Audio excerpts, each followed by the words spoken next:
ते कसं आहे बरोबर हे दाखवण्यासाठी हा दुसरा प्रयत्न.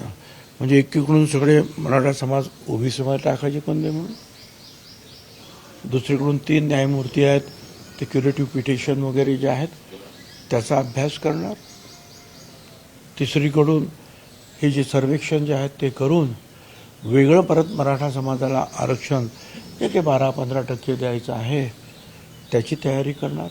म्हणजे सगळीकडे जे आहे एकतर्फीच कार्यवाही होताना आपल्याला दिसते आहे. जर वेगळं मराठा आरक्षण आपल्याला द्यायचं आहे की ज्याला आमचा सपोर्ट आहे किंवा क्युरेटिव्ह पिटिशन जे दाखल केलेलं आहे ते यशस्वी व्हावं म्हणून सुद्धा आमचा पाठिंबा आहे. मग हे जर आहे तर या सगळ्या मराठा समाजाला कुणबी समाजामध्ये टाकण्याचं कारण काय. आणि मग परत त्यांचे सगळे सोयरे अमुक प्रमुख ह्या सगळ्यांना नुसतं साधं शपथपत्र दिलं ते पण 100 रुपयाचं ॲफिडेविट द्या, स्टॅम्प पेपरवर पणची गरज नाही, हे सगळं करण्याची गरज काय. किंवा मग हे जर केलं आहे तर मग ते करण्याची गरज काय.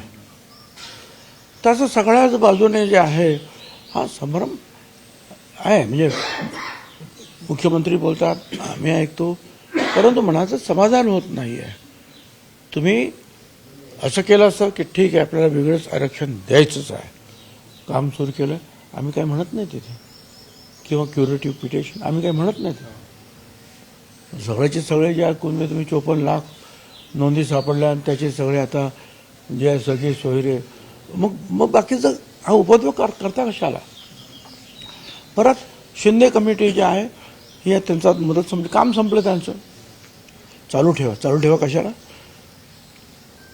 सुप्रीम कोर्टाचे जे मुख्य न्यायाधीश आहेत त्यांचा पगार 2,80,000 रुपये आहे आणि यांचं 4.5 लाख रुपये प्रत्येकी, जे असं मला कळलं आहे ते कशासाठी. बरं ते तेवढेच नाही, त्यांच्या खाली तो स्टाफ असणार, काम करत असणार. कशासाठी. झालं ना तुमचं काम.